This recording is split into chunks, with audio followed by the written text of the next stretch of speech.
back to our ongoing series of conversations with renowned policy commentator and agribusiness specialist, Chandrashekhar. I'm Dario Bar with the Global Post Confederation. Chandra, thank you for joining us today. I'd like to start where we left off last time, and that's talking about the seeding of Rabi season post crops. Back when we spoke last, this was in December, post seeding progress at the aggregate was estimated at 12.8 million hectares. The expectation was that it would eventually get up to about 15 million hectares, with chana representing 10 million of the total. Now, I understand seeding is behind us. Could you run down the final numbers in the aggregate, break them down by post type, and discuss how they compare to the expectations? Thank you, Dario. Surprisingly, the latest report was published today, this morning. And as per the latest Rabi sowing data, that is as of today, January the 27th, total planted area stands at 16.5 million hectares for all Rabi pulses put together, which is substantially unchanged from this time last year. Therefore, there has been no significant change in acreage. Now, if I have to speak specifically, chana area is at 11.1 million hectares, which is slightly lower than 11.3 million hectares of last year. A small marginal decline. Lentil has certainly performed well. Lentil acreage, planted acreage is 1.85 million hectares. It is up from 1.75 million hectares of last year. Obviously, it makes sense because lentil prices have been ruling quite high. We also cultivate field pea. The usual area for field pea is 1 million hectares, but this year it's slightly below that 1 million hectare mark at 0.96 million hectares. Okay? And we also cultivate moong and urad in smaller areas. Moong area is up by 100,000 hectares to about 0.5 million hectares, that is 580,000 hectares, and urad is at 0.72 million hectares, that is 720,000 hectares, which is slightly below last year 0.75 million hectares. Okay, and therefore overall the sense is that the planting has picked up pace in the last 4 weeks, primarily in my view because of fairly firm prices of a number of pulses, including urad and moong, as also lentils. And I believe growers over the last 4 weeks have been encouraged by these firm prices, and that's showing in the acreage, 16.5 million hectares. Okay, would you say these numbers are pretty final, or do you think they'll be seeing? I think it's very substantially final, I must say. There could be some very marginal or small increases, but that will not be significant. Yeah. And let's talk about what the weather's been like in December since last we spoke into January, and if it's impacted pulses, and what the forecast looks like for the coming months. Yes, so far, I think the Indian weather for the Rabi season has held up quite favorably. But remember, we still have some way to go, okay? At least 2 months to go. Now, typically, the second half February, 1st of March is a sensitive period for Rabi crops. We've also, on occasions, during that period, second half Feb, first half March, witnessed unseasonal rains and hailstorm. I don't know what's going to happen this year. We have to only hope that the weather gods continue to smile on India and India's Rabi crops. Currently, it is quite cold in northern India.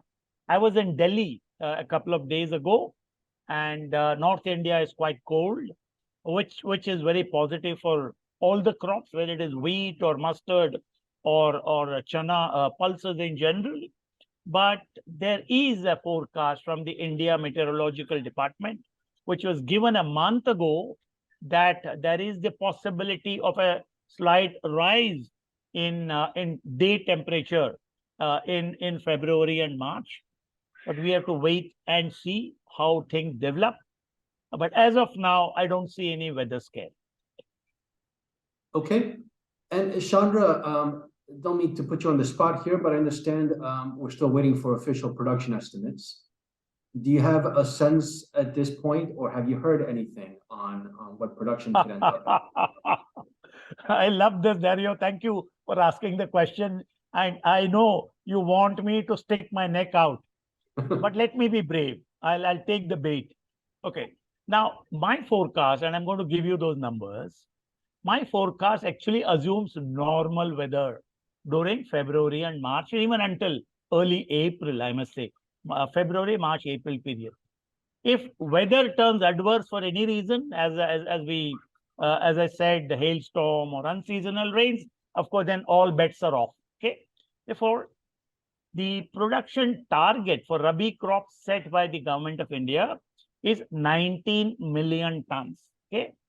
And looking at the planted area and weather so far, and with the assumption that weather will continue to stay benign, I would place chana production at about 11 million tons.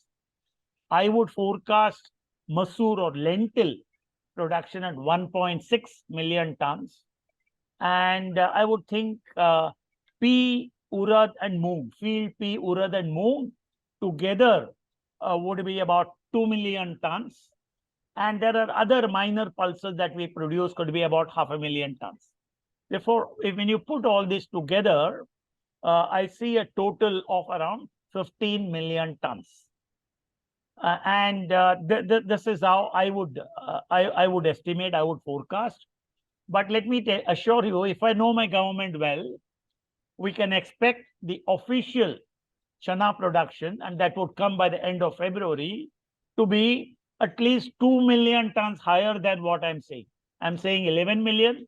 The official production number could easily be 2 million tons higher, that is 13 million tons.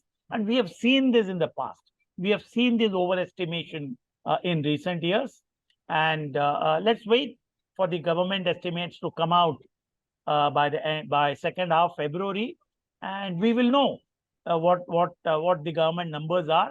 And you will also recall we discussed Kharif crop estimates in September or October, and the government estimates were very, very close to the estimate I made at least a month earlier. Let's see. Let's wait and watch. Yeah. Yeah, I appreciate that, Chandra. We'll definitely check in with you in late February. We'll revisit this. But thanks so much for giving us an early sense of what production might be like. Now, I understand there's been some early arrivals of some Rabi season pulses, right? How are the early pulse crops looking in terms of quality, quantity? What prices are you seeing? And I'll tell you, there are some early sown varieties in different parts of the country, which are now being harvested in some regions. Okay. And then I'm told that the fresh crop arrivals contain high moisture, which is not surprising. It's quite normal, quite usual that they'll contain high levels of moisture. And I find as far as the moong crop is concerned from the Kharif season, and even some urad from the Kharif season are still arriving in the market in different parts of the country, I find there are quality variations. And in case of moong in particular, there is a part of the crop is absolutely top quality, which fetches a premium. And other parts of the harvested crop are even below the fair average quality, which obviously sells at a discount. And therefore, but we shouldn't be surprising about these quality variations, because after all, we all know pulses are natural products, and such variations do occur in parts of the country. India is after all a large country, and therefore, if I have to say, it's a little early sown varieties are coming, but I think we should not be guided by the quality of arrivals at this point. I think we should probably wait for at least a month to know the fate of the crop, the size of the crop, and the quality of the crop. Okay, fair enough. Now, we had a recent news report, right, indicating that NAFED is selling off its chana stocks to states for their public food distribution systems. This is something we talked about in the past. We knew that eventually they'd have to sell off their really abundant stocks. Could you talk about the impact it's having on the market? Oh, well, yes, I agree. I think we did discuss this last month also. I said then that there is no choice for NAFED but to liquidate stocks for two reasons. One, to save on high carrying costs, and two, to vacate warehousing space for new crops that are likely to arrive soon. And therefore, they are selling their stock, liquidating the stock gradually.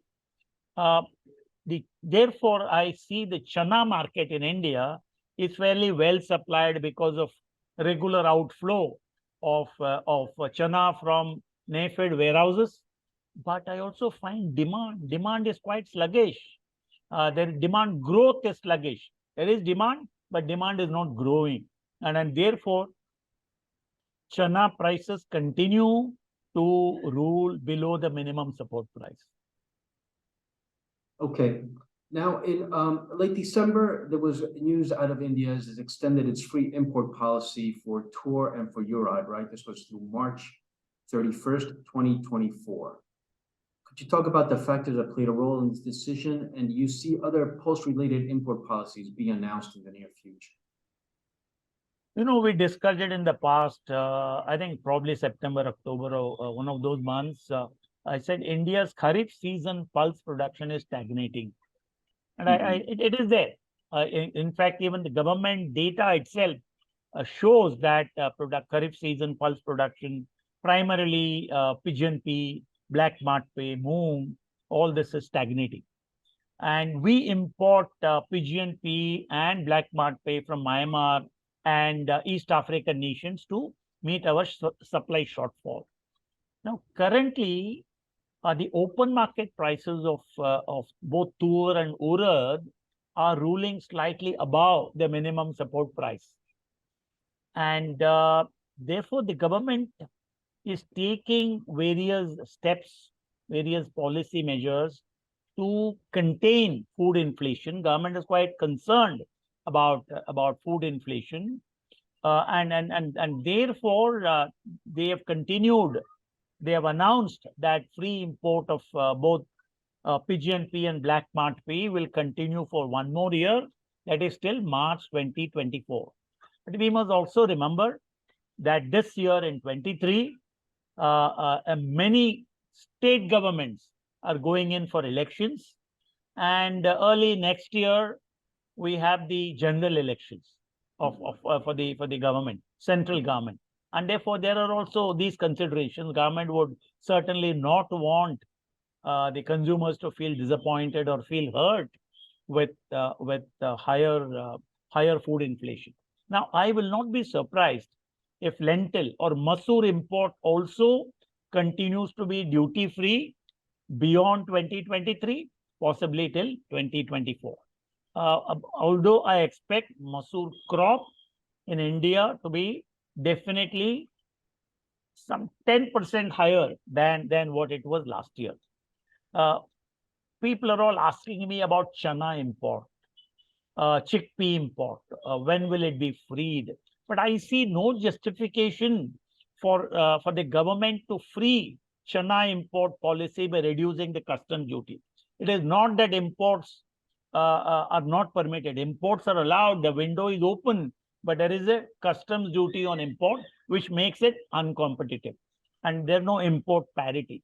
And therefore, I don't see justification for the government to reduce customs duty on chana import, primarily because even within the country, chana prices are ruling below the minimum support price.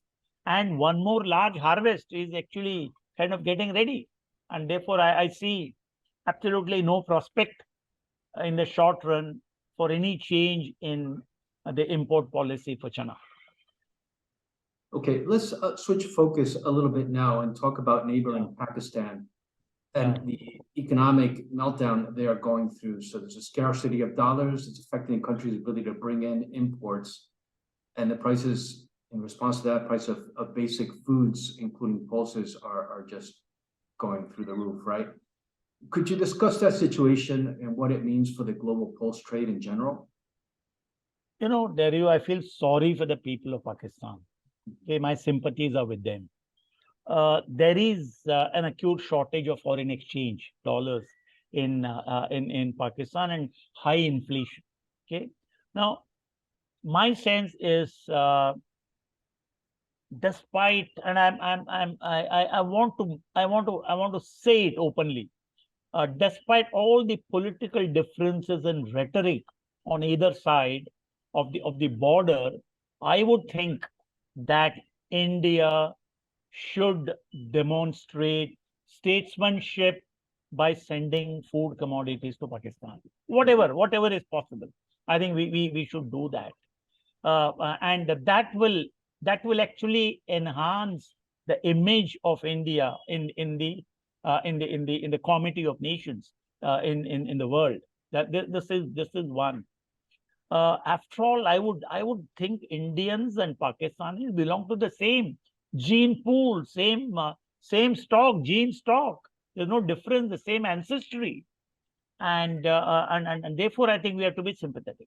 Now, when you see whether what impact it will have, Pakistan's current status will have on the world pulses market, I see extremely limited impact on the world pulses market, because there is simply no money with that government to spend on import.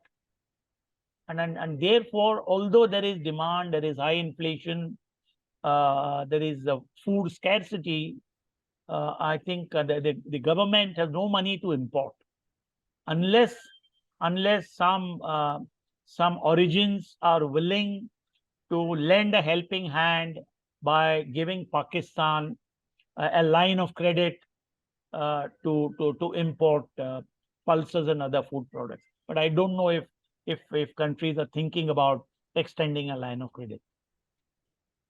It's a difficult situation there. Yeah. And Chandra, looking ahead at the next month, right? What are the key factors you suggest pulse traders keep an eye on? That's an interesting question, really. Now, I would think, Dario, weather is going to be the key factor to watch. That's one very significant factor to watch. And if weather remains crop friendly, then I can assure you India is going to harvest a fairly large Rabi crop. Not only pulses, but also wheat, mustard, etc. A fairly large harvest. Because it's all seen in the acreage. Acreages have expanded. Mustard seed acreage is at record level. Wheat acreage is at record level. Now we see chana acreage is at record level.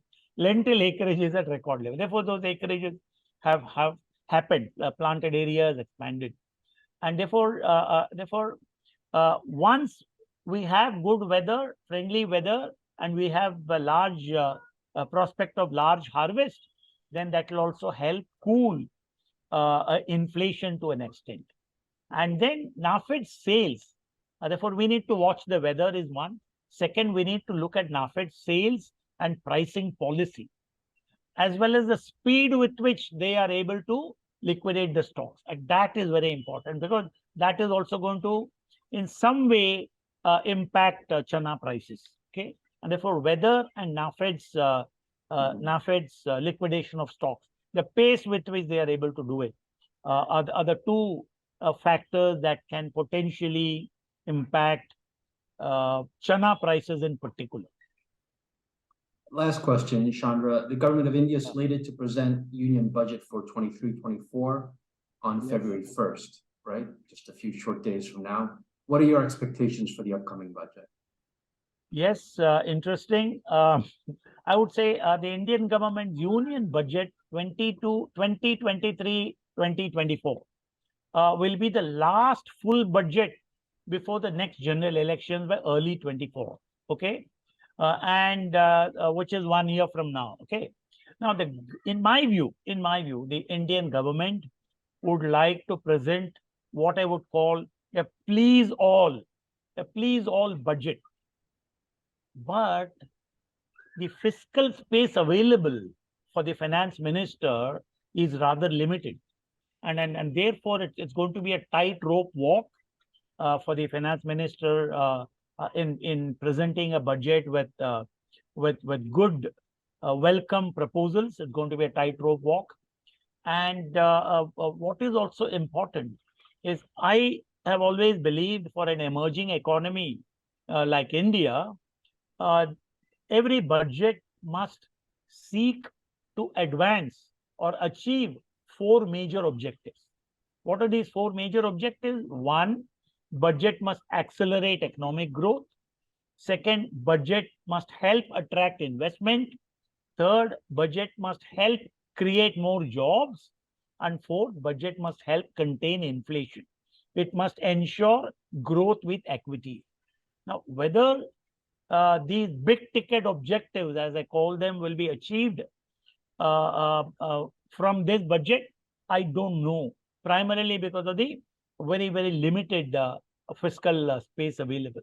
Therefore, I was on a television show half an hour ago, and I talked about my expectations of agriculture sector, where I said this budget, I would like this budget to lay down a roadmap for Indian agriculture, look at infusion of multiple technologies in the agriculture sector, look at expanding irrigation facilities for agriculture, look at investing more public funds in rural infrastructure, etc. Those are my big expectations, but we need to wait and watch.